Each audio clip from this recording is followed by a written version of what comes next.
ओम शांति। श्राद्ध के दिनों में हम पितरों के लिए भोजन बनाते हैं। भोजन बनाकर कई बार हम छतों पर रखते हैं या कई बार हम किसी को खिलाते हैं।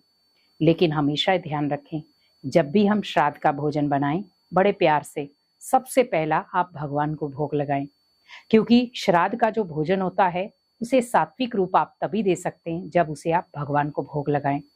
बहुत सारे लोग लगाते भी होंगे, लेकिन अगर आप नहीं लगाते हैं तो पहले आप सबसे पहले भगवान को भोग लगाएं। और जब आप भगवान को भोग लगा लें, फिर आप उन आत्माओं को भोग लगाएं, तो वो भगवान जो भोग स्वीकार करेंगे, उसके बाद वो आत्माएं उस भोजन को बड़े प्यार से स्वीकार करेंगी।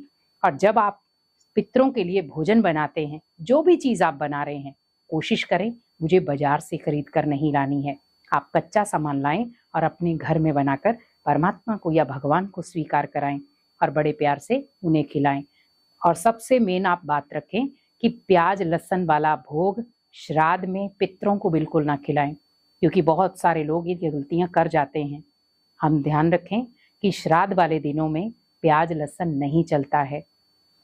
तो आप भगवान के लिए भोग बना रहे हैं या पितरों के लिए बना रहे हैं, तो उसमें प्याज लहसुन का इस्तेमाल ना करें, कोई तामसिक चीज का इस्तेमाल ना करें, क्योंकि वो अशुद्धि में गिना जाएगा, वो भोग में नहीं गिना जाएगा, क्योंकि आप पितरों को भी आप भोग ही लगा रहे हैं। तो आप ध्यान रखें कि मुझे भोग की आस्था को डाउन नहीं करना है। भोग में सात्विक।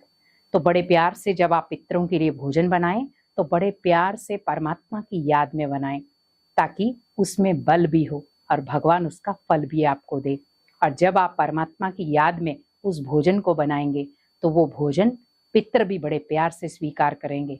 बहुत सारे लोग कहते हैं पितर खाते हैं, आते हैं या नहीं आते हैं, लेकिन हमें आज मान लो सपोज हम भगवान को भोग लगाते हैं, भगवान उसकी वासना लेते हैं, भगवान कहीं ना कहीं उसकी भासना लेते हैं, उनमें शक्ति भरते हैं, क्योंकि कहीं ना कहीं भगवान की ब्लेसिंग उस भोजन में जाती है, तो जाकर वो प्रभु प्रसाद बनता है।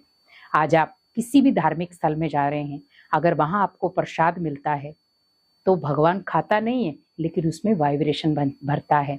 और आप देखें, जब आप कोई प्रसाद खाते हैं, उस प्रसाद को खाने से आपको टेस्ट पता चल जाएगा ये प्रसाद है, और वही चीज आप मार्केट से लेकर आते हैं तो आपको उसमें प्रसाद की फीलिंग नहीं आएगी।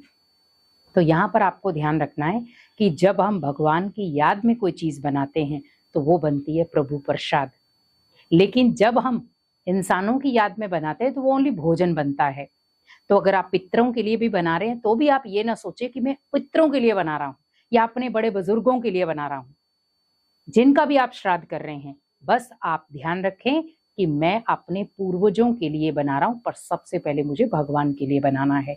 तो भगवान मेरे पूर्वजों को ये भोजन स्वीकार कराएंगे। तो जब आप सोचो भगवान आपके पूर्वजों को वो भोजन स्वीकार कराएंगे, तो क्या ये भोजन होगा या प्रसाद होगा? तो वो हो जाएगा प्रसाद। तो आप भी ध्यान रखें कि जब आप भोजन बनाने लगें, किचन को अच्छी तरह से क्लीन करें। क्लीन करने के बाद बड़े प्यार से आप जिनको भी मानते हैं उनके भजन गीत जो भी हैं वो चलाएं, और परमात्मा की याद में आप भोजन बनाएं, ताकि वो भोजन दुख भंजन भोजन बन जाए, वो भोजन प्रभु प्रसाद बन जाए। बड़े प्यार से अगर आपके घर में मंदिर है, तो आप मंदिर में थोड़ी भोजन रखें, जो भी थोड़ी आपके पास अगर थाली है साफ स्वच्छ, तो उसमें भोजन परोस करके वहां मंदिर में भगवान को भोग लगाएं। बहुत सारे लगाते भी होंगे। और उस भोग के बाद फिर आप अपने पितरों को खिलाएं, तो उसमें आपको बल भी मिलेगा, और उसमें वो भोजन जो है वो शुद्ध भी बन जाएगा। तो आप सोचो कि जब आप भोजन को शुद्ध कर पाएंगे, जब उस भोजन में एक पावर देंगे, भगवान की ब्लेसिंग देंगे, तो आप सोचो पितर कितनी जल्दी स्वीकार करेंगे। तो बहुत सारे लोग छतों पे रखते हैं, तो आप सोचो अगर मान लो सपोज किसी भी जानवर ने उसको खाया है, कौवा है या किसी ने भी खाया है, ठीक है, लेकिन बाकी तो वो वेस्ट चला गया। तो भोजन आप वहीं पर खिलाओ जहां पर प्रॉपर विधि से खाया जाए, ताकि वो आत्माएं ब्लेसिंग दे। तो आप देखो, जब पहले पहले लोग पितरों को खिलाते थे, तो किसी ब्राह्मण को बुला करके खिलाते थे, तो ब्राह्मण पेट भर के जाता था, फिर दुआएं देकर जाता था। लेकिन अभी कुछ चीजें चेंज हो गई। तो हमें ध्यान रखना है कि अगर आप चाहें तो आप ब्राह्मणों को खिला सकते हैं, भगवान को भोग लगा सकते हैं, या किसी ऐसे गरीब आत्माओं को खिलाएं जिनको उस भोजन की बहुत जरूरत है। तो आपके पितृ जिनके निमित्त आपने श्राद्ध रखा है, वो भी कहीं ना कहीं उन आत्माओं तक वो बातें पहुंचेंगी। तो आप भी ध्यान रखें कि मुझे श्राद्ध के दिनों में जो भोजन बनाना है एक सात्विक विधि से बनाना है, एक सकारात्मक तरीके से बनाना है। जब आप भोजन को सकारात्मक तरीके से बनाएंगे तो वो भोग बन जाएगा, और जब वो भोग बन गया तो आप सोचो कि आपके पितृ भोजन नहीं कर रहे हैं, आपके पितृ प्रभु प्रसाद खा रहे हैं। तो प्रभु प्रसाद मीन्स उन आत्माओं को शांति और शक्ति मिलेगी, क्योंकि प्रसाद में वो शक्ति है जो कहीं नहीं मिलती। इसीलिए आप सोचें, जहाँ पे भी हैं, जैसे भी हैं, मुझे उन्हें प्रसाद खिलाना है, भगवान की ब्लेसिंग उन तक पहुँचानी है, और ये आप ही कर सकते हैं।